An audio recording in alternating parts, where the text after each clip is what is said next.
Hello, listeners. This is the editor from the future. I'm here with a little bit of disclaimer. As this is our first episode, we're still a little bit new to this, and the audio quality isn't quite where I would like it to be. And if you're using headphones, just maybe turn down the volume a little bit. There's a few points where there's some bangs and some background noise that I couldn't quite remove, so just letting you know that in advance. With that being said, please enjoy the episode.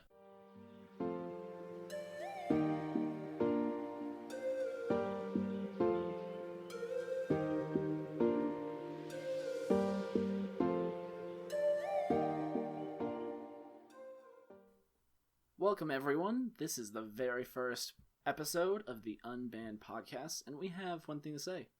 Unbanned Stoneforge Mystic. My name is Jake, and this is Justin and Jordan.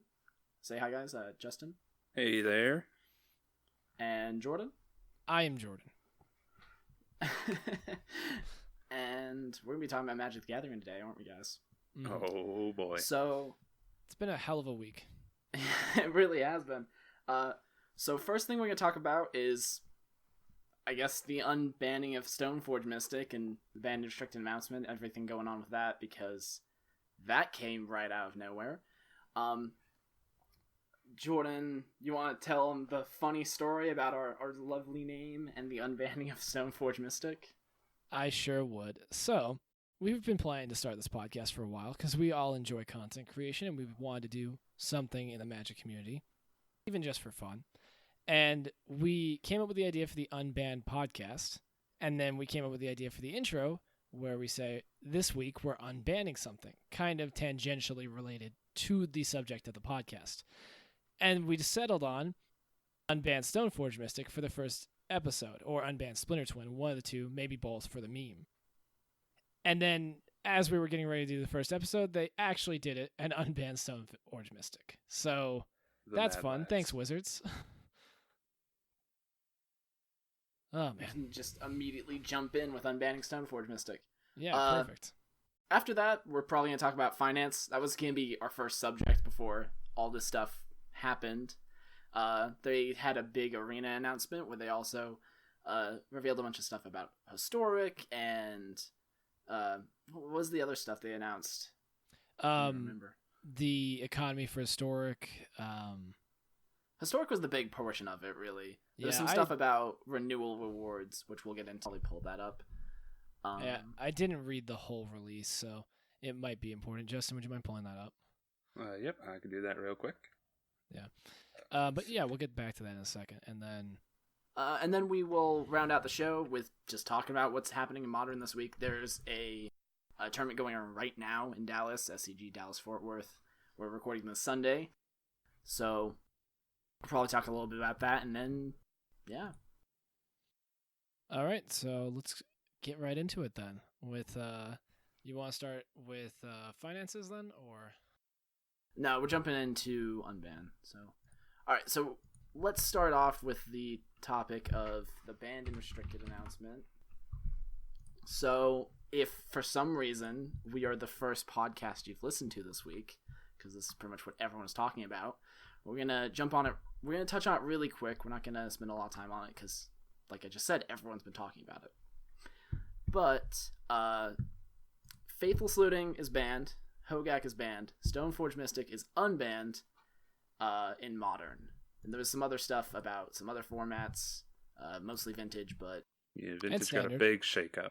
Oh, yeah, and Standard, they unbanned Rampaging Ferocidon, and in Vintage, they unbanned Fastbond, restricted Karn the Great Creator, and Mystic Forge.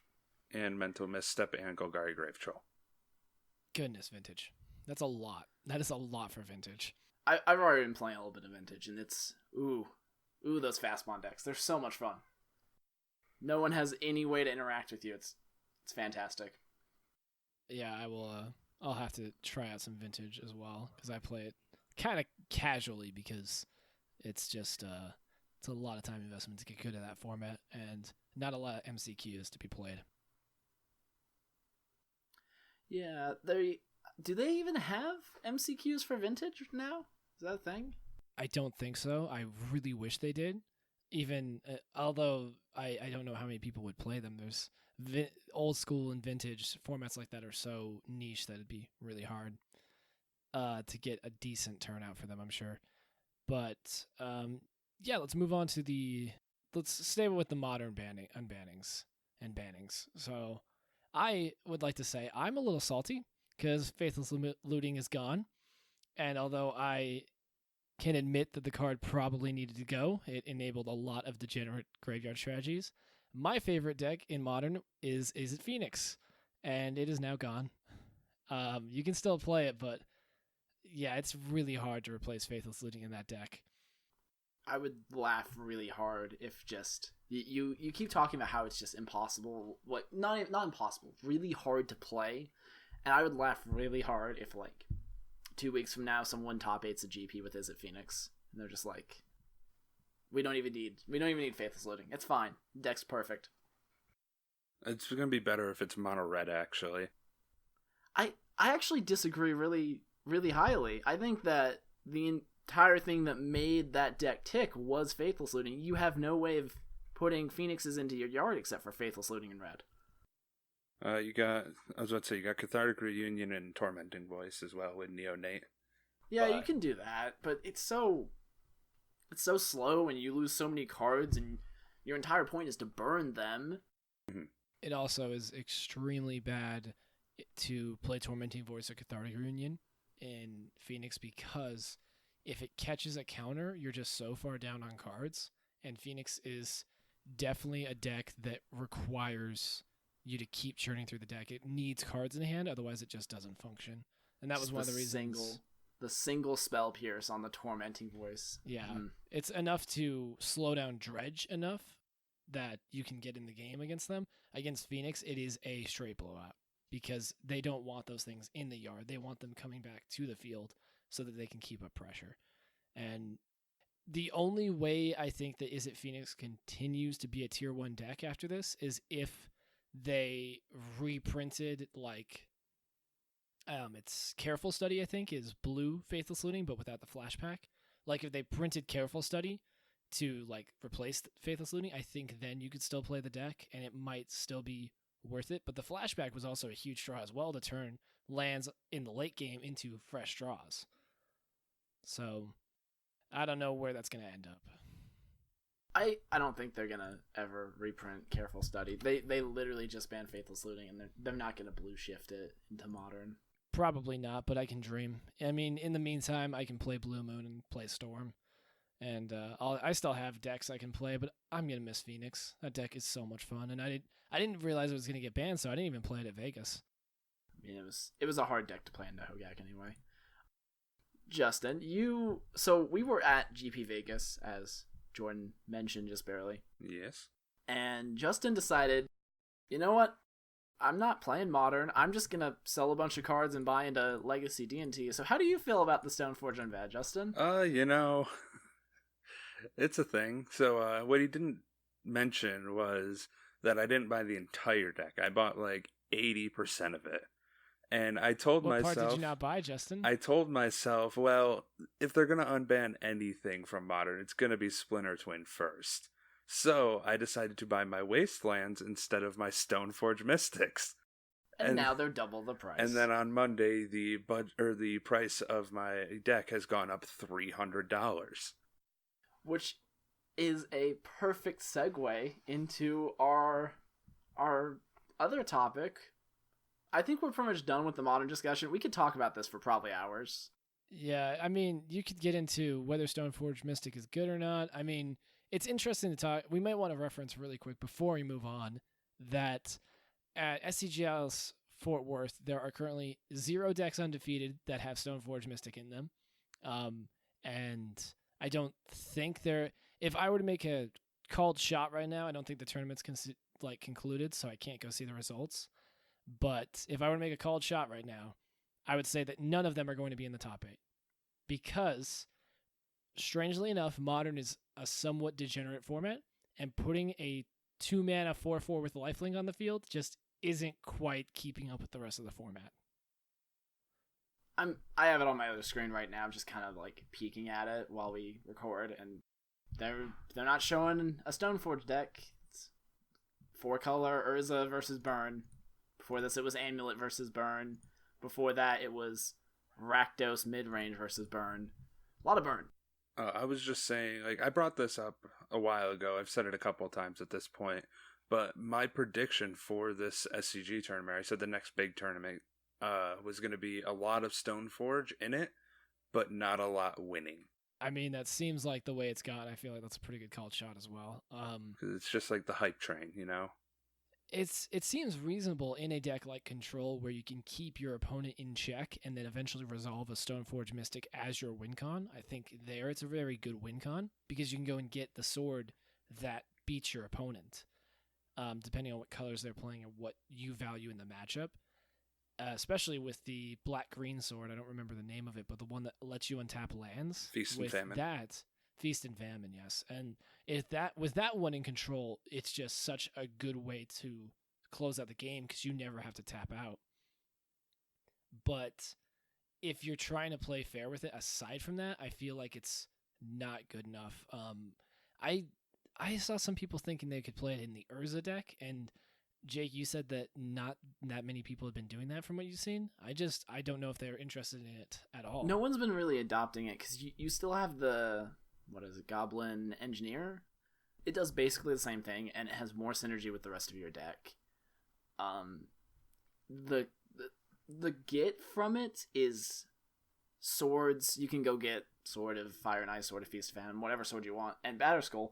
But the problem is the deck, its main way of fighting aggro, the Urza decks, they wanted Ensnaring Bridge. That was their favorite thing to do, was just dump their hand of all their small artifacts and then play Ensnaring Bridge. So it doesn't play well with the rest of the deck. You'd have to rebuild it. Yeah, and in the meantime, the deck is going to lose consistency while you figure out the best build to put Stoneforge Mystic into it. Nobody's going to have the deck figured out at this point. Like, it's brand new. Like, it's funny to think that Stoneforge Mystic is a brand new card in Modern. It may as well be, because it's just never been in the format, because it was banned in Standard. It was banned in Modern before it started. Some of the people I was playing against online, just, you can tell they have no idea how to play with Stoneforge Mystic. And I was, talking to some people on Twitter the other day, and I suggested Ceremonious Rejection as a way to, counter the swords and stuff, and I realized it doesn't cast. Yeah. They don't cast the equipments at any point. You just put them onto the battlefield, so that's a worthless card against Stoneforge Mystic. Doesn't do anything. You just need something to destroy the artifact. K command, I think I remember seeing spiked because it's just a perfect way to deal with the Mystic and deal with the artifact. Yeah, but basically what I was saying is that people just don't know how to play with the card. It's going to be interesting to see how those develop over the next few weeks. Personally, I think Abzan looks sweet, and people keep telling me that Lingering Souls is a bad card in Modern. I'm like, it's not a bad card if everyone's throwing out 4/4s. Just remove that thing and then flash it back or something. Yeah, it's true. Making chump blockers is good if the battlefield matters, but just so often in Modern, the battlefield doesn't matter. I mean, just looking at the most popular combo deck right now with Urza, they don't care about swinging in most games. They do. I mean, their backup win. That's their entire way of winning, is making a bunch of Thopters and swinging in. Yes, but the Thopters fly, and they make so many of them that it's not really a combat thing. It's a I have infinite damage, you're going to die thing.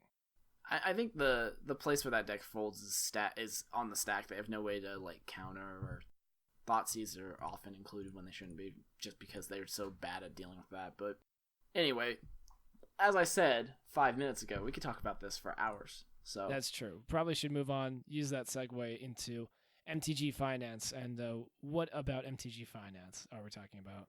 Well, this was supposed to be the original subject of the podcast before we actually got into the unbans. Was general finance, just how expensive Magic is, all of that. But we have a nice little tidbit to touch on as well with the historic wildcards announcement. Do we want to go over just the whole arena announcement really quick?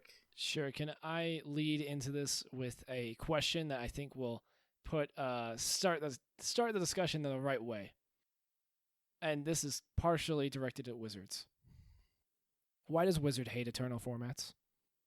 That's a good question. Why do they want to kill all the Eternal formats? They keep telling me they don't want to kill Modern, yet look at Hogak. It was a called shot. It was a silver bullet meant to end the format. We're gonna make a whole set around Modern and kill it. It's a Trojan horse. We're just sneaking it in. It's like they're putting everything on the back of the camel, and they're like, "All right, we look at all this stuff we have here," and then they're just like, "Oh, did we put 3 tons on the back of this camel and it's crushed?" Oh, the camel's dead. Yeah, Dead no camel. It's as dead as banding. By Tacit Justin, Dromedary. did you read the whole historic announcement, all the state of the beta stuff? I I mean, I have to pull it up right now, huh? was about to say I read some Probably, of it. yeah. I didn't read it either. Okay, so most of this comes from the state of the beta August 2019 announcement. There's some cool stuff, like in reference to rotation. Standard's rotating in a month here. We're recording this on the 1st of September. So Throne of Eldraine will release really soon, and rotation's going to happen. And in order to prepare some of the players for that, they're doing renewal rewards, which basically, if you've logged in before the set's release, you'll get bonus like packs and card unlocks as you level up in the new set mastery tree. Personally, I think this is just a net gain for everyone. It's like a loyalty reward almost. Mm-hmm. Like, hey, you've been playing our game for longer than everyone else, have this extra stuff.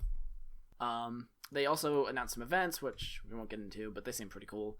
But the big one was Historic. They stated that they've heard our complaints about Historic, because the big complaint a lot of people had was no ranked ladder, not a lot of real support aside from the fact that it exists.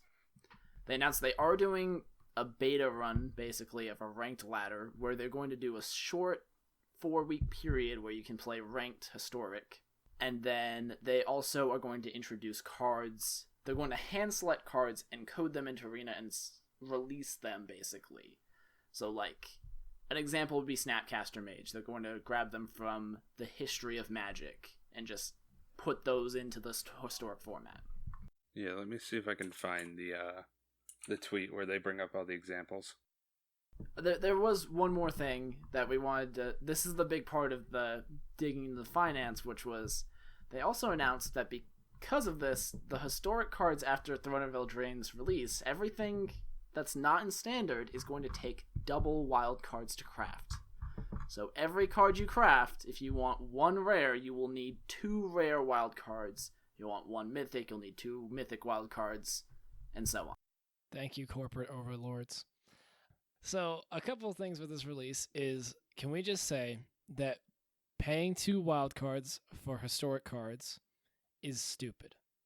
It's dumb. It smells of greed. It shouldn't be that way. Just make it a normal wildcard. It's fine. I'm not even convinced it's a greed idea, because if you look at the way they have this set up, okay, I think the idea of it is that they want to have a sink for wild cards, because there are some people out there who have like full sets and all of that, and they aren't hurting for wild cards. I think they are afraid that as people play the game more and more, they won't have to spend money on packs because those are stacking up. But it kind of screws out people who are playing the game less and have less wild cards. They really don't get to play that historic format. I think the other reason they're doing it is just to like try to give the historic cards artificial value. Like, oh, these cost double. They're cool because they cost double. But what it ends up being is just a giant tax on people who want to play the older cards. Yeah, I guess it's giving incentive to buy packs now, get all the wild cards, and buy the old, or use them on the old cards. I think is what they might be trying to do right now. Like, they might be trying to boost some sales.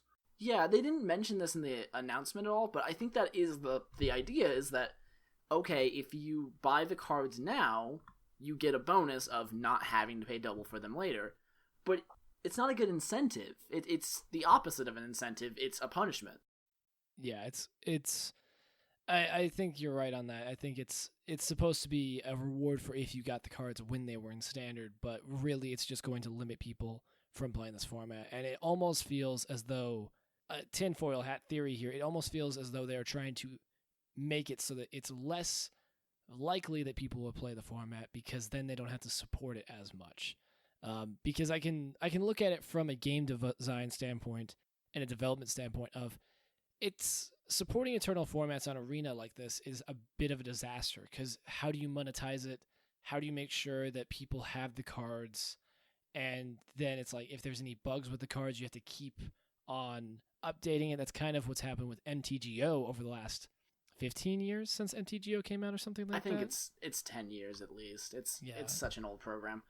Fun program, But yeah, I think that's why a lot of the time there's these weird bugs with MTGO is that they have these old cards and they just have so many of them that they can't keep track of it all with the team that they have. And the way to fix that would be to apply more people to that team, like swap them over, hire more people.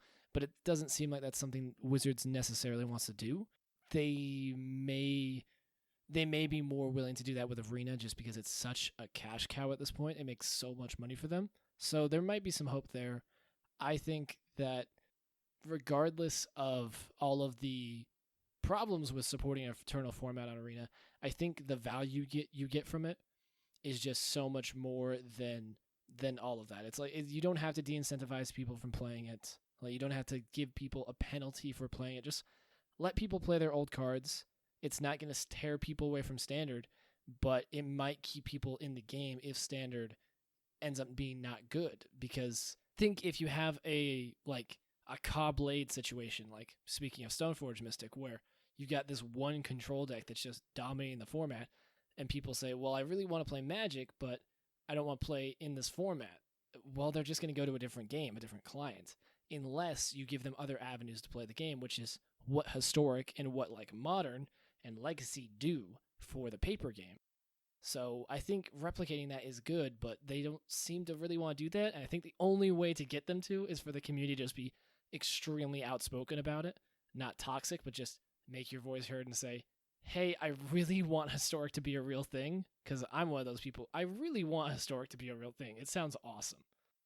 It is interesting that you mentioned the Modern and Legacy thing in paper, because I don't do it anymore because I'm too focused on trying to qualify for things. But back when I was more casually playing, one of my favorite things to do was if I got tired of Standard, I would just not play the Standard tournament in my local F&M, and I would just jump into Commander pods and play Commander. That's what everyone does. They get sick of playing Modern, playing Standard, whatever. They go and focus on Commander, but they're still playing Magic. That's something that Historic gives Arena players without them buying paper cards, and it does look like they're just going to kill it with this. No one's going to want to do that. They're just going to go do something else. So I want to play devil's advocate here, because I usually do with Wizards, because it's they might seem like they're incompetent with a lot of stuff, but I honestly do trust them with a lot of things. So they have a plan almost always. It's whether that plan ends at a good point. But go on.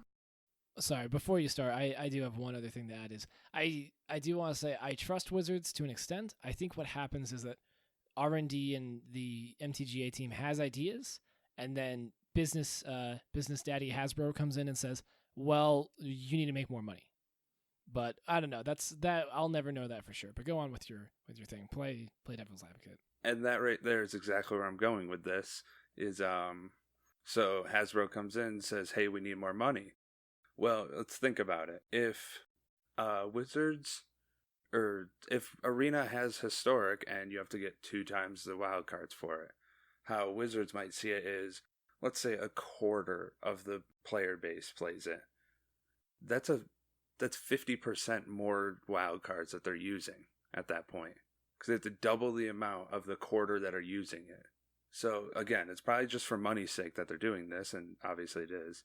But I think it's basically, if this format even catches a little bit, it's going to be huge for them, and it might actually incentivize them to make it lower. If they're getting an outcry from 75% saying they want to play the format, but they can't because they need wildcards for it, and let's say people are, the quarter that are playing it, are buying up cards like crazy, I don't know. Yeah. They're gonna get this big price spike. Or not price spike. They're going to get this big spike in sales because it's holy crap, these guys are buying so many packs for us. They're like, all right, let's help out the other guys, maybe. That's kind of the thing is, I don't think the double wildcard price is going to stick, because I literally have not seen a player who heard this and was like, yeah, that seems reasonable. There are reasons as to why I think they would want this, and the players I speak to on Twitter, in person, they seem to understand, oh, okay, well, it's to incentivize this. But none of them accept that as a reasonable thing to be happening. And every content producer I follow has released a video talked about on their podcast, something saying that this is ridiculous and you really shouldn't keep it. So I think the outcry has been enough at this point. Like, I went to the trailer for Throne of Eldraine, not the actual trailer, I haven't released that yet, but the trailer for, like, the Throne of Eldraine update coming up this month, and all of the comments were about this, and it's not even mentioned in the video. On their Twitter, when they announce something about esports, all of the replies are about the 2 times historic amounts. It's insane the amount of people who are just offended by this, and I can't disagree with them. I mean, I love the fact that there's such an outcry against it as well, that there's enough people who are committed to having a eternal format on Arena that they're speaking out and saying that they don't want it to be like this, because that means they'll probably get changed. Kind of like the organized play announcement, how they finally were enough. I think they were planning to do it at a certain point, and then they finally, I think they may have released it a little bit early, because there's some things that aren't in it right now, just because there was so many people who are like, hey, when do I get to play Magic competitively? Because I don't know what's happening next year, and I feel like I'm just going to quit.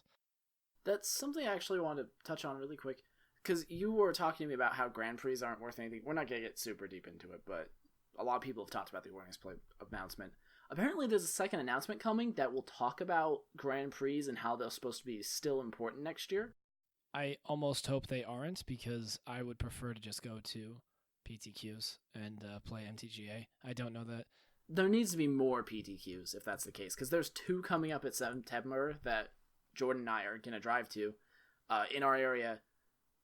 That's it for like 3 months. We have to wait for the next announcement to find out when we can go play an PTQ or an MCQ again. Yeah. And, I mean, it should be pretty soon after that they announce what they're doing with GPs and such. I mean, I really like going to GPs, but, I mean, obviously we don't want to take too much time on this. It's been talked to death at this point. But I'm just kind of disenfranchised with GPs, and I can't blame other people who are either, because it's just not a very good system. It's kind of interesting to watch, and there's the stories of grinders who hit up every Grand Prix, but it's just not feasible. It's like, imagine for a second, it's like if you look at smaller esports, or like if you look at esports in general, it's just forcing your players to pay out of pocket to travel to these open tournaments where they may or may not get a return on their investment, and then they have to stay there as cheap as possible and do it over and over again, and basically don't get to have anything resembling a normal life. They just have to completely commit to the game. Well, if you're treating it professionally, you should be committed to the game, but that doesn't mean that you're going to be traveling across the entire country or the entire world sometimes, spending all of your money on this, and it's too much, I think. It's too much of a risk for most people to really have a healthy community. It's kind of toxic. And if you ever GP grinders have this reputation in the community for being salty or being rude, not taking care of themselves, and it's like, I feel like are a product of grinding Grand Prix, because that's kind of how you have to be. And it's like, imagine if you've been on like 4 hours of sleep and traveling for the last 4 days to hit all these tournaments, and then you scrub out and you just have wasted your time. I don't think you'd be in a very good mood then either. Well, that kind of plays into what we're talking about with just general finance. Like, the game of Magic is expensive to begin with. They're trying to charge double wildcards, which makes it more expensive for MTG Arena players. It's expensive to go play the game because you have to drive out to So I know some people who they drive like an hour to get to their F&M because they just don't have a shop nearby. And it's like, on top of that, if you want to play Modern, you have to spend $1,700 on Jund or whatever your chosen deck is. On top of that, if you want to go to a Grand Prix, you have to buy, stay at a hotel, you have to get to the Grand Prix, you have to pay for the entry fee, which keeps going up somehow. It was $50 last year, now it's $70. Yeah, I don't know why they raised the entry fee of Grand Prix. They did raise it. It was 50 last year? I thought it was 50 last year. I can't remember, to be honest. I remember it being 70. I don't know if they did or not. Maybe it was 50 the first year I went. I don't remember. So I thought it was 75 when last year, but maybe that was the package I was looking at. Maybe. I mean, they also have multiple different tiers of packages for if you want to go to Grand Prix because it's an event. And I think it's better to just let Grand Prix be something you go to once a year. It's an open tournament. It's at a Magic Fest, so it's like an event. It's something fun that people get to go to once or twice a year. I don't think having an open tournament in that way is good for the game long term. I think it's best to take this opportunity to end it. Give people who want to keep grinding Grand Prix some incentive to do so, but I don't think it should be the main way that you're qualifying or getting to the Rivals League or the MPL. I think now would be the time to change that. That's the other thing that's confusing about the Magic Fest now, not Grand Prix. And that's part of my problem with them, actually, is that they announced that they were changing the name to Magic Fest. Didn't change anything with the actual structure of the Grand Prix. So it's pretty much the exact same event, except it's named differently. And the difference with the theming of, like, this is a tournament you go to and just play in, and this is a festival of Magic that you can go and have fun and play and celebrate in. It's weird because there's so many of them. Most people, when they go, oh, well, I'm going to go to a gaming convention, they go to like 2 or 3 conventions a year at most. A lot of people go to 1. Or like 1. Yeah, they'll go to PAX or E3. That's it. The most I've ever heard of people doing is like, I don't know, anime conventions where there's a lot of them you can go to. But you won't see the same people at every single one like with Grand Prix. With Grand Prix, you saw the same people every single Grand Prix who just hit all of them to try to get points to qualify. And I think that's actually a good thing. I think having kind of what the SCG Tour has, where from week to week you see the same people, they're kind of on the same deck, or they're adapting to the format. I think that's really positive. Having consistent weekly tournaments is good. I just think that having them all over the country is the problem. I think maybe let SCG be the East Coast and then make a West Coast circuit, or just have, I'm not exactly sure how you would do that. Maybe just have it in a centralized area where, you know, some places, some games, they have their esports all in one city pretty much for depending on the region. Let's make it Vegas for no particular reason. Just throwing it out there. Please, let's not make it Vegas. Let's make it somewhere that I won't have to have 3 jobs to live in.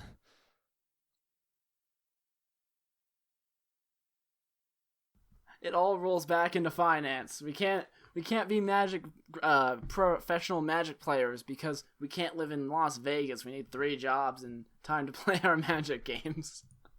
No, you need 4 jobs because you have to support Modern. Oh, that's right. That having multiple decks in different formats is hard too. That's the other thing that's just rough about the Magic player life is like the next 2 MCQs I'm going to are Modern. If I were to win either of them, I then have to go get invested in Standard again. We basically sold all of our cards from Modern Staples at this point, so I'd have to spend a bunch of money on that. And then I guarantee in January, there's going to be a string of Modern MCQs and all that. I'm going to have to spend a bunch of money on cards. None of this money I'm talking about actually goes to Wizards either. So I guess the thing that we should pivot to is, how does Wizards make money off of all of this Magic spending that has nothing to do with them? Because more reprint sets. More reprint sets? Modern Horizons too. Reprint more. Well, I just look at like the Grand Prix, for example, and Channel Fireball's running them now. They get a cut, though, I believe. Does Wizards get... I would love to know the contract details of that. Yeah, it'd be interesting to hear. I just want to know how Wizards is making money off of this paper game, aside from new sets. I think that might be part of the problem is that they don't really have a way to. They've never had a way to monetize the secondary markets, and that's why they really would prefer. I think that everyone just plays standard. That way, they can continue to make money off the game that way.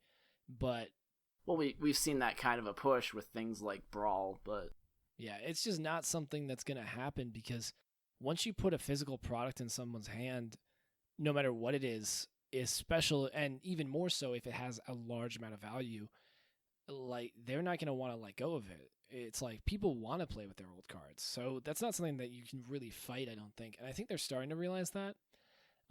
They cut the Masters sets, and I still don't know why. The reasons they gave were not very good. But I think they are starting to realize that they need to find alternate ways to, monetize Eternal formats and support them. And Modern Horizons, I think, was the good first step with that. The Commander sets are still pretty good. They're kind of gone down in quality over the last couple of years. They're not good. I disagree with that statement. Yeah? Yeah. Let me get real close to my mic for this. Commander 2019 is terrible. Yeah? It's bad. It was not a good Commander release. I see all these people playing the new cards and I'm like, there's no value in them. None of the cards are really that exciting. It's Some like of them are. We have a few. Well, there's I think the Seaborn. biggest one that just dropped for me is the Jeskai deck. The Jeskai deck does nothing new. Yes, there's a few commanders in there that are like better versions of the Jeskai like spell slinger model, and I really want to build what is it, Elsha? Hold on, Elsha. I don't know. I know there's a legendary Elsha wall. of the Infinite. I really want to build Elsha of the Infinite. It looks really powerful, but it's not a new concept. A 3/3 with prowess, Jeskai that spell slings, that's not new. Yeah. That's something that was like all of Jeskai in Khans of Tarkir, and it's just like adding on top of that. And they're trying to monetize this old format by basically just replacing the cards that people already have, and I'm like, they're just not going to buy the new cards. I think they will if they're good cards. The one thing, so the Commander sets suck as reprint sets, but they do usually add new things to the Commander format that are interesting to try. And I think that's all Wizards really wants them to be, is something that Commander players can pick up every year and play with. I think that that's a waste. They could be such a meaningful reprint set. Like, just imagine if in the Jeskai deck you, like, what is a card that really needs a reprint? Oh, ooh, perfect. Monastery Mentor. Monastery Mentor needs a reprint really bad. That would go perfectly in that deck. But no, they just didn't add it. And to be fair, they don't know what cards are going to go up or down, and they don't even acknowledge the secondary market because they really can't. But at the same time, I'm kind of baffled as to their reprint structure, and MTG finances, it's getting to be a problem. It's getting to be where things are just way too expensive. When I buy into Modern, and to be fair, I don't have a card payment or anything. A little info about me. I own my car, but my Modern collection is worth more than my car. And I prefer it that way, but at the same time I'm just like, I don't think that my Modern collection should be worth that much. It's cardboard. Well, I think this has kind of run its course. Go ahead and take us to a different topic, Justin. Hold on. Before we move on, I have one final thing to say. Mm-hmm. People have said this before as well. The people who say that, oh, well, they can't just print $100 bills into the Commander sets. Yes, they can. Yes, they can. And they should. Because here's the greatest thing about that. If everyone buys the Jeskai Commander deck because, say, it has a Scalding Tarn in it, the other cards in that product, if you go buy the single of, like, Elsha, will be cheaper. Because there are people who will go buy that and not keep the Elsha because that's not what they want. They want the Scalding Tarn. I think that might be an oversimplification, though, because I think what they're trying to prevent... I'm just saying that you want people to open the product, and there are a bunch of Commander decks, like the Morph deck, that I see on shelves down at my game store. I see them online, still in stock. They're not being sold because there's nothing in the Morph deck that most Commander players want. Yeah. They're not buying them for the cards in the product. So put something in them that people want. And I think if they kind of just ignored the secondary market a little more, like I think it's reasonable for a card to be $20. I don't think it's reasonable for a card to be $100 or $200. So it's like, sure, go ahead, put fetches in the Commander reprint, the Commander precons. Why not? I think what they're worried about is people hoarding them. People would buy the sealed boxes and then just hold on to them because the cards will go up.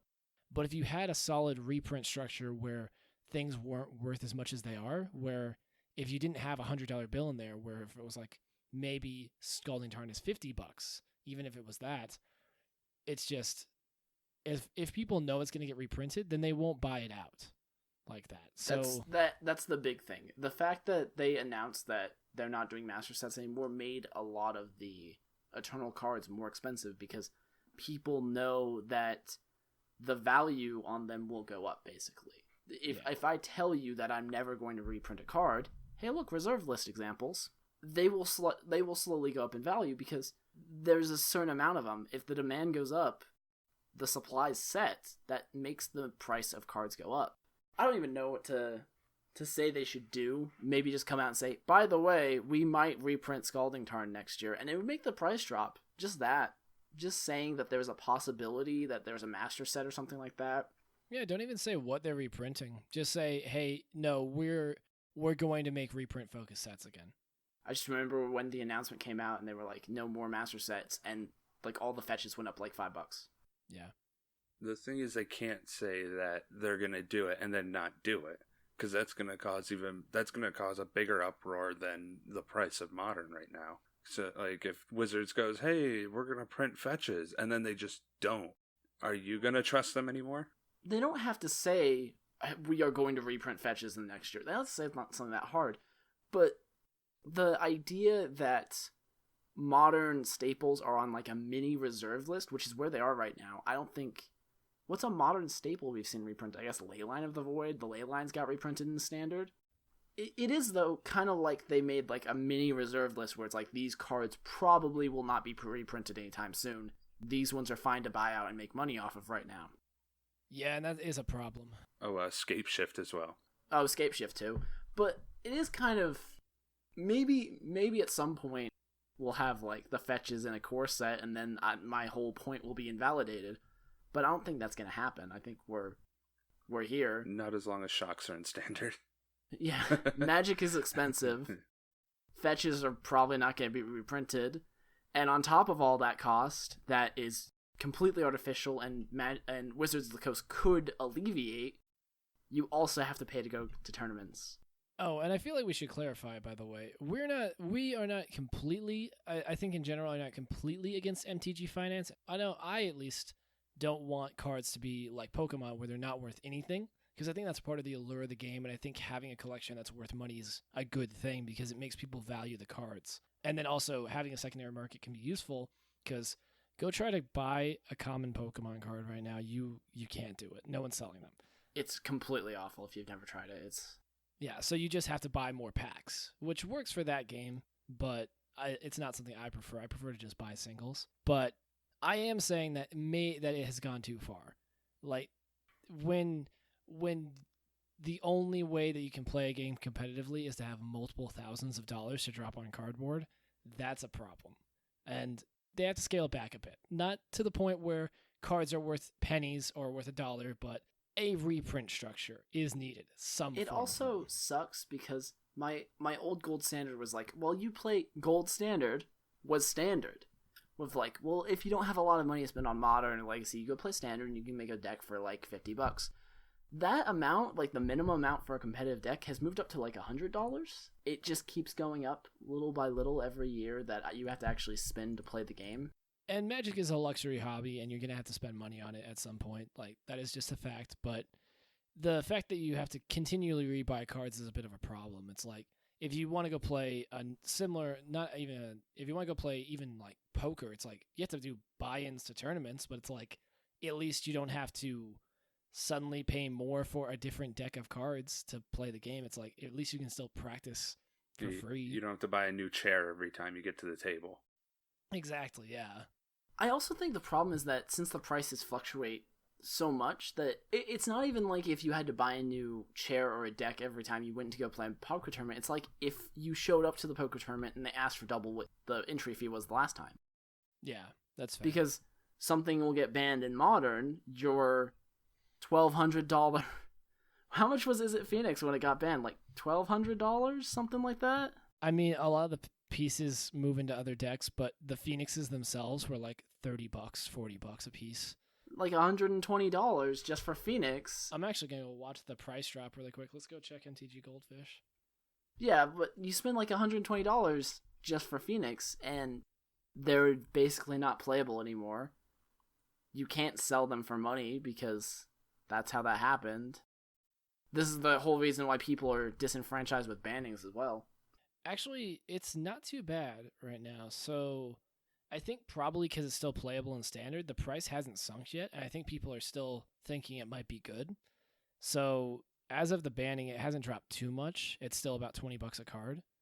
But like the peak was $30, but I think that was back before War of the Spark, when the deck was really good, like when it got played at the MCQ. But the card for Arclight Phoenix has pretty much held since hitting $20. But I mean, we'll see. I might honestly want to buy list them now just in case, because I'll rebuy them at $20. But if they go from $20 to $5, I'm gonna feel really bad. So yeah, that, like, I was thinking, so I was just looking at some of the cards that have gone up recently in Modern, and it's, like, honestly disgusting, some of these cards. Like, Scalding Tarn right now at $100.05. Yeah. Renin 6, $99.95. Let's see, Stoneforge up 94%. And let's see, what else we got here? Also, I know it got brought up earlier, but I wanted to bring up Kolgan's Command going up as well.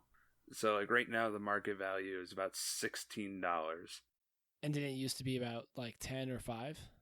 So to say, August 26th on here, it says market value is $15.70. August 19th, $10.63. So yeah, just a $5 jump, which is nice if you've got a play set of those cards. But if you didn't have them and you want to play a deck that is to counter Stoneforge Mystic, then feels bad for sure. And I mean, you're not going to get rid of that to any extent just because of the way Magic works, but you can make it less severe for sure. More supply would help those prices not be as sharp. Yeah. You know what I would suggest to Wizards if they want to fix the MTG finance situation? Hire an economist. Like, get someone who has a degree in this, who has like experience in designing and working on economies, and have them look at it and say, what should we do to fix this? Like, seriously, I think that would help a lot. Oh, man. I'll tell them how to fix it. How? Print more cards. I was about to say, like, I was going to actually ask that was, what do you guys think is the best way they could fix it? Probably just have a reprint structure. Just say, hey, yeah, no, we're going to reprint things. And also get rid of the reserve list. The reserve list is a farce. Like, it's not going to ruin anyone's collection if you reprint a Black Lotus. It's not going to happen. I wouldn't even go that far. I would say, not even touching the reserve list or anything like that. Let's just talking about like modern commanders. Just saying that every single year we are going to print, like, just saying that, like, core set, for example, the last 2 core sets have printed a few modern staples, and that seems to be what they're kind of pivoting towards.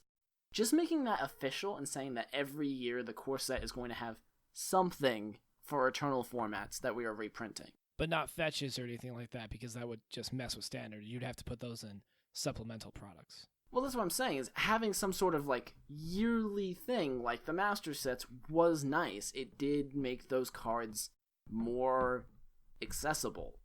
And just coming out and saying that we're doing not Master Sets, but something. Every year, this is going to be the Modern product. It will either make new cards for Modern or reprint cards for Modern. It doesn't have to be a set. Just say that there's a thing happening once a year for you guys. They do this thing where they try to make hype, and I understand the reason why, but you can make hype and still have your players know what's going to happen in 2 years. I think the main problem is that if they change their plans, they don't want to be forced to stick to it. But yeah, also, before I forget, I just thought of this. I just want this on record on the podcast. Here's my call. Stoneforge Mystic is getting reprinted into Standard. Ooh. Wouldn't surprise me. I don't think for a second they are unbanning this card and not thinking of a way that they could monetize it. We can make money off this somewhere. Jace the Mind Sculptor got unbanned, and then immediately after that, he got spoiled in Masters 25. It's going to be in Eldraine or in the next set because it's a safe reprint right now. There's no good equipment that you could go grab with it. There's just janky stuff, and it would drive so much sales for packs. Like, that is my call, is within the next couple of standard sets, they're reprinting Stoneforge Mystic, or there's a supplemental set coming up that is going to have Stoneforge Mystic in it. Here's a random idea. Now, you guys might not like this because it involves the price of Magic Fest and stuff like that. Like the idea of you buy, or what was it, $70 you said to enter Magic Fest Vegas? I think so. Yeah, it was $70. I think that was it last year, too. I remember it being $70. I don't think it changed. All right, let's say it goes up to like $85, $90, which like I said, I know you guys won't like. But in, like, you know, you get the box with the promo and sleeves, like the garbage sleeves and everything. What if they included a Magic Fest booster? Like 6 cards, or like if it's a modern event, you get modern cards, or just any cards. Like it's 3 common, 2 uncommon, 1 rare or mythic. Like, let's say, like I said, a modern Magic Fest. Make it different between modern and standard. So like modern, it'd be like $90. Standard, it would be, I couldn't tell you, but it has a chance at having like a fetch land or a Jace in it. Like standard showdown packs, but for going to a Magic Fest. That would be really cool. I would love that. That'd be really cool. I would be super into that, yeah. Just for increase, but it increases the price by like $15 to go. I think they could do that without increasing the price, honestly. So one of the things they did for standard promos, the F&M promo, sorry, what'd you say? I was saying just make them non-foil. Yeah, well... Or have a chance for a foil, but usually they're non-foil. That you could make them always foil. What I was gonna say was, what if you made packs, like for Standard Showdown, they don't do a promo anymore, they do a promo pack, and in the pack is your regular F&M promo, and then like a random foil rare and a random foil land for the winner, and then the top 8 gets non-foil versions of the same pack, where you get the promo, you get a rare / mythic, and the land. What if you did that for Magic Fests, where you're just like, we're going to give you this pack, it has your normal Grand Prix promo in it, and you have a chance of opening something not sweet or really, really sweet, something like a Jace or a Scalding Tarn, just something from that format's pool. Yeah, you would definitely have to limit it to Eternal and then Standard, because if someone shows up to a modern Magic Fest / Grand Prix, and you could probably put these packs in the side events too, I'm sure it'd be interesting. Put them on the prize wall, let people buy them too. That'd be cool, but I think you would definitely have to limit it to format, because no Standard player is going to open up maybe if the modern card's worth a lot, but it's like a Standard player opens up like a path that's like worth $5, but like they're never gonna play it, and the vendors there will really take it, so they're just like, I mean, a vendor will buy a path, but yeah, but I kind of get what you mean. It's like $250. You're getting these cards that literally just are blank white rectangles. Yeah, it's just $2.50 in that pack. That's what that is for you. Because I can understand they pass that. like $5 or $10, and they'll buy it for like half. But again, like if they go to an LGS, they can just be like, "Hey, does anybody want this this Magic Fest promo?" And somebody will be like, "Oh yeah, I'll give you $5 for that path." I'd see it being a problem if a Standard player pulled a Scalding Tarn and didn't know what it was. They didn't want it, and they went to a Grand Prix. But that's the thing about Grand Prix, is most of the people going to them do know what's going on. They're not going to be confused if you give them a Grand... Like, that's the best part about this. It's part of the reason they don't want to reprint those cards into promos for Standard and all of that, is because sometimes your F&M player doesn't understand a card is good in Commander, and that's why it's here. But with Grand Prix, you can tailor it to the format they're playing, and your average Grand Prix player is way more enfranchised and probably knows the cards better, so they would be happier to receive a promo that isn't in the format they're playing. And it would give people another reason to go to Grand Prix. As I'd say, people would go. So I want to say really quick, Wizards, we do not want to be paid for our ideas. Please steal these if they're good. Oh my God, yes. Give me a preview card sometime. Yeah. Just plug us. Dubious Challenge in Modern Masters 2021. Oh, please. Promo Dubious Challenge. Background. Justin has an affinity for Dubious Challenge, and we won't tell you the story. You'll have to come back, let's say 2 weeks from now for that one. I mean, I'm sure we'll fit it in eventually. It might not be necessarily Someday. 2 weeks, but we'll find a time to tell the story about it. Someday. Maybe we'll have a memes episode. We're getting a little bit long, so let's see. Is there anything else that's very pressing we need to cover? Did you guys want to talk about the rest of the arena announcement? Was there anything in there that you wanted to actually talk about? There's the renewal rewards. That's pretty cool.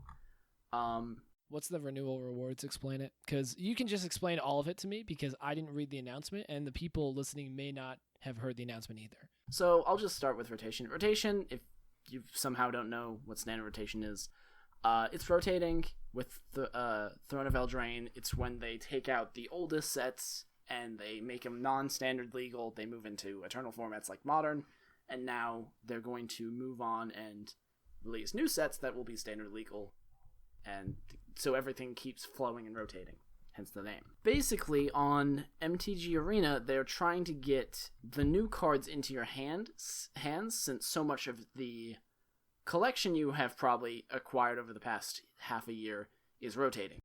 So, the renewal awards are from September 9th to 26th.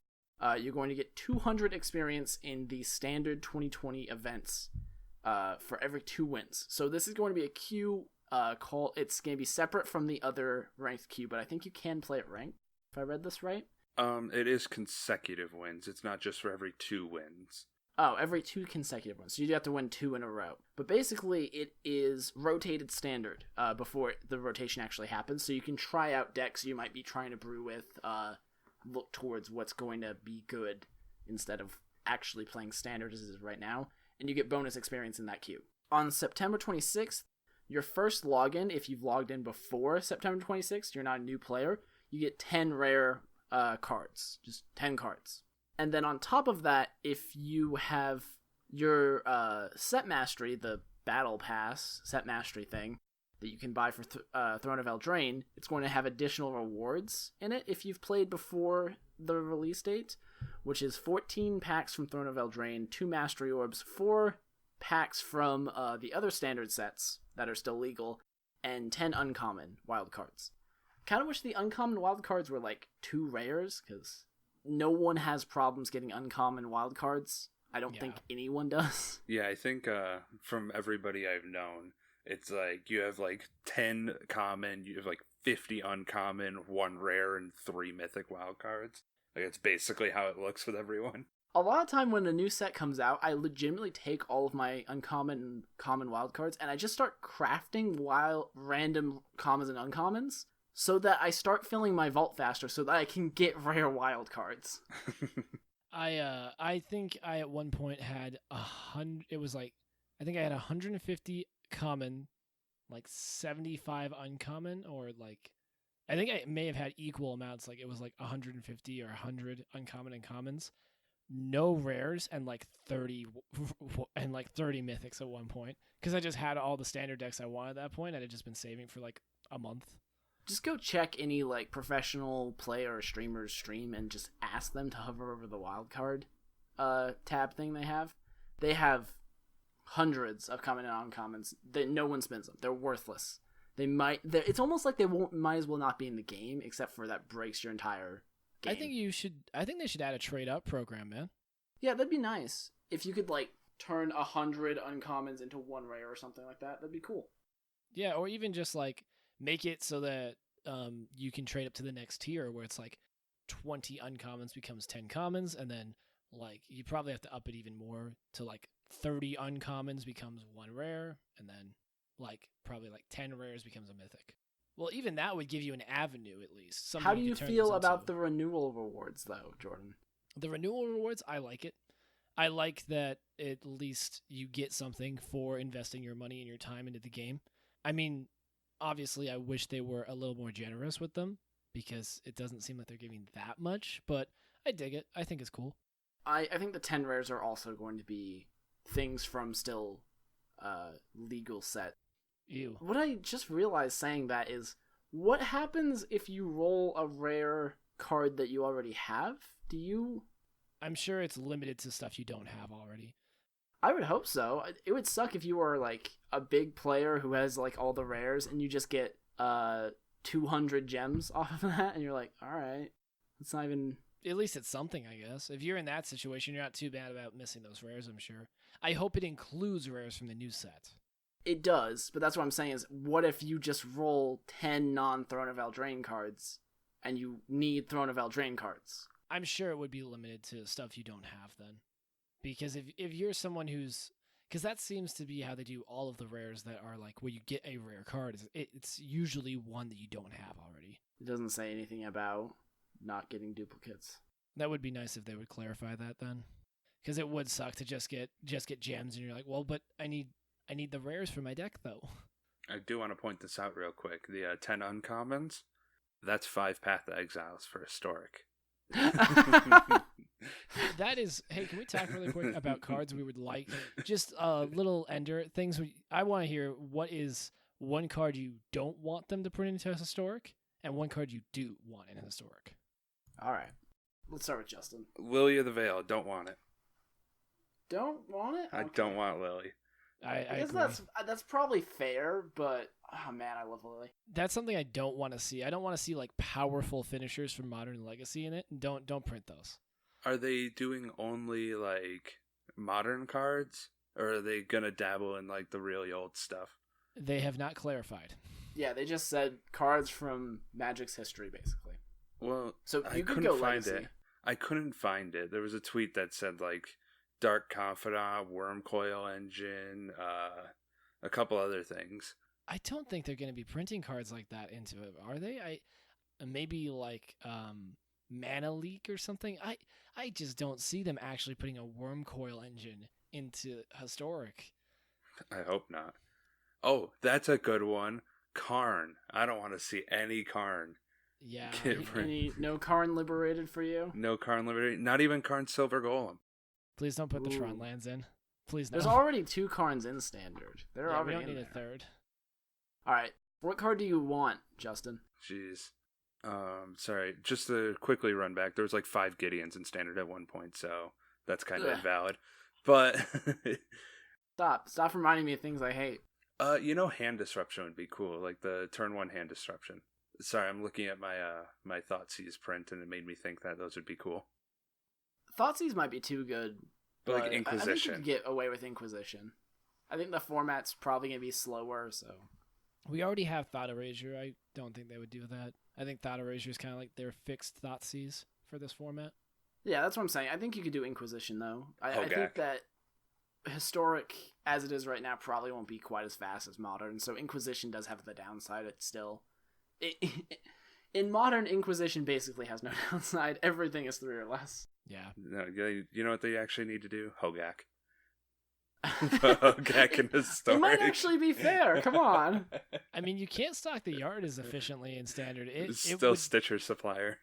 Yeah, we do still have Stitcher Supplier. It might get broken in the future, but in the beginning of the format, I'm sure it wouldn't actually be that busted.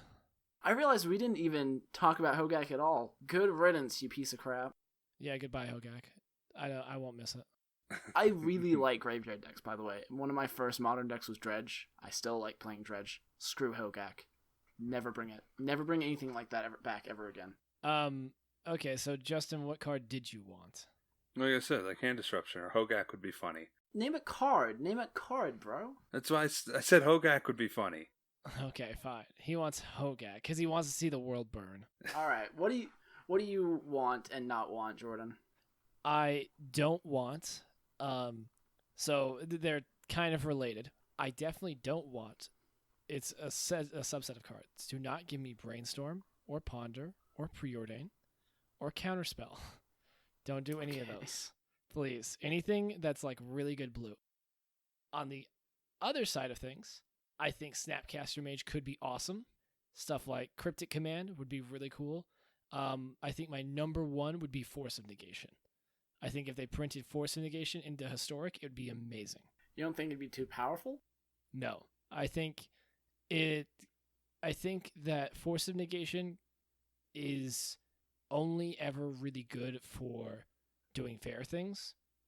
You can run it in combo decks and degenerate decks, but it doesn't work very well. It's not a force of will where it protects your combo very well because it's only on the opponent's turn. So it's like, and since you go down 2 cards, it doesn't help you win the fair matchups either. I think Force of Negation is just a great card to have to keep a limit on degenerate combo. Okay then. If you say so.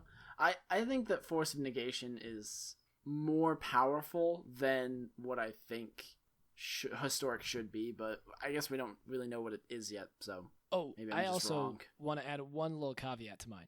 I know they really want to put new stuff into this. Let the format become a thing first, and then see what it needs. Then do it. Aetherworks Marvel. Yeah, don't do that. Don't immediately go, Aetherworks Marvel would be fun and historic. Toss it on in there. Don't do that, please. So I'll just throw mine out. So things I don't want. I don't want Tron lands. I don't want Eldrazi. I don't want any Eldrazi. I don't want a single Eldrazi. I don't want an Eldrazi temple. I don't want a big Ulamog. I don't want a small Ulamog. I don't want all of the Eldrazi sets. Remove them from the game forever. And so basically Tron. You don't want Tron. Well, not just Tron. Like, because I like ramp decks. Tron's just too easy. Tron's way too powerful, I think, for like historic. I don't think anyone would be able to deal with it. But in general, the creature type Eldrazi, if it is on a card, I do not want it in historic. They messed up too many times with that crap. I'd find it funny if they just printed Eldrazi Temple and no creatures to work with it. That'd be so funny. I would actually be down for that. If you want to do that and then just never you print can Eldrazi. Play Arcane Adaptation I was about for to say, it technically doesn't work. Yeah. What if they actually did that? They printed it and you have Arcane Adaptation, and then they do another Eldrazi set and they recreate Eldrazi Winter? Because they forgot that they reprinted that into the set. And then they just have to ban it again. It's like a reprint in a core set to keep the price down, exactly what I was talking about and being happy about before, but it makes Eldrazi Temple and Ayavugan legally standard for like 2 years. They don't do anything, and then 4 years later they ruin the format. I mean, they will do that at some point. You know, at some point in the future, they're going to have to do a hardcore ban on the format because they print something innocuous like Kethis, right? You know how the Kethis combo deck is doing really well? And then Teshar too. Yeah, somewhere in the format, historic format, historic combo is just tearing up the format. They're just like, Kethis, gotta put you down. Dude, I would actually love to see Morophon. Ooh, that'd be cool. So I actually have 4 things I want in the historic format. I want Lightning Bolt. Yes. I want Fatal Push. This is another thing, I do not want Path to Exile. Oust or something of that nature is fine, but not Path. You think Path is just too good, too unconditional? I think Path is a little too unconditional. Oust is like a good middle ground, I think. Maybe Path will be good at some point. The 3rd and 4th ones are the ones where it gets controversial. Mm-hmm. Paradoxical Outcome. Okay. And this is specifically because I played in Standard the mono blue Psi Paradoxical Outcome deck. It was not good enough to like actually gain any rank with before it rotated. I played this on MTG Arena before it rotated. And it's one of the most fun decks I've ever played. And it completely folds to like a single Flame Slash, but it's awesome. It's just great. It's the perfect balance of like, this is degenerate, but it just dies to any sort of removal. So it's bad degeneracy. Yeah, it's like it's a fun degenerate. Like when you go off, you're just like drawing 15 cards in a turn and you murder them on the same turn. It's great. But if you are prepared and you have ways to remove a creature, like my side died to Fatal Push like almost every game.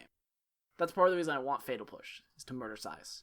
I don't know if I want Fatal Push. I think it might be too good at keeping aggro decks out of the format. Without fetch lands, it's basically just Lightning Bolt. I mean, that's true. But I guess you can play Evolving Wilds. Yeah, you can play Evolving Wilds, and there's other things that you can run in black that can enable it as well. So I don't know, maybe maybe hold on the Fatal Push. I don't know for sure. We'll have to see what Historic ends up looking like, because we won't see for a year what this format's going to be like. I'm just saying, Disfigure also kills Goblin Guide. That's true, it does. But Disfigure has a downside in that it quickly becomes invalidated as the game goes on, whereas Fatal Push does not nearly as much, because Fatal Push does have that Revolt subtext. And also, it'd be weird to have one Revolt card in the format. There's one card with Affinity in Standard right now. But it doesn't say Affinity. Yeah, it does. It does. It says It the does? keyword Affinity. It says Affinity for artifacts. Okay, I think... And the fourth one, Ghost Quarter. Ooh, yeah. I want Ghost Quarter. You remember when I said one card and we've talked about like 20? There's so many cards, though. Like, It's true. you give me all of Magic and you say one card. I guess it's Lightning Bolt. I want Lightning Bolt. This could be its own podcast, honestly. Yeah. Just historic. We should do that, honestly. Like, The historic wish list. yeah, a historic wish list or discussion, like after we actually get to play with the format for a minute. Yeah, we can do that. Historic means, if this actually catches, I should say, that means fetches will never be in Standard. Yes. I think they've already kind of said that pretty much never is what's going to happen with that. I mean, they have said that before, though. Because right now we Like have with shocks protection? and checks. Yeah. We have shocks and checks right now, and there's no way I want to play a format with those three in them. I already hate that shocks and checks are in the same Standard. I love it. I think it's great. I like having my mana be good, but not too good. But that's the thing. A single Ghost Quarter reprint would fix this whole format. Oh yeah, no, I what I'm completely saying. agree. Well, Field of Ruins is like better, like almost strictly better. Ghost Quarter, Imagine but you had both. It'd be so good. I need the floor for a moment. All right. Reprint Blood Moon. Don't reprint hey, Blood Moon. I changed my card. Alright. I want in Historic. Is it Blood Moon It's too? Blood It's Moon. Blood Moon. All right. Dude, the Scape Well- Shift deck would be invalid at that point. No more Scape Shift. Be gone. And All be right, gone I- every deck that's not mono red. I think we've pretty much got to the end of the podcast. Let's wrap up here. Anything else you guys want to say really quick? Thank you for freeing Rampaging Ferocidon. I missed him. Thank you for resurrecting Hazaret's sacrifice. Yes. right, Rampaging guys. Ferocidon did nothing wrong. I can name a few things. All right, everyone. Thank you for listening to the very first episode of the Unbanned Podcast. Just get a shout everyone out. I'm Jake, also known as Jake the Jackal. I'm on Twitch. I'm on Twitter as YReJackal. We got Jordan. He's under Is It Fox on Twitch, Twitter, YouTube. Pretty much just type in Is It Fox and you'll find him. He's everywhere. Also, I might change that soon. Yeah, I don't know how much I like the Is It Fox, because I love Is It and I love Foxes, but I don't know. It might get rebranded soon, so. Pending rebrand. Yeah. But this podcast will not be rebranded. We are No, staying we're the same. unbanned. And then Justin, he's hanging out on Twitter at Dubious Justin and Twitch TV under Dubious Challenger. Basically, we all stream. We're all on YouTube. Come check us out. It's dubious_Justin, dubious_Challenger. Mm-hmm. We gotta remember the underscores. Yes. Always. That is true. And I guess we'll see you guys next week. And I'll just leave you with one final thing. You know what? Actually, ban Stoneforge Mystic.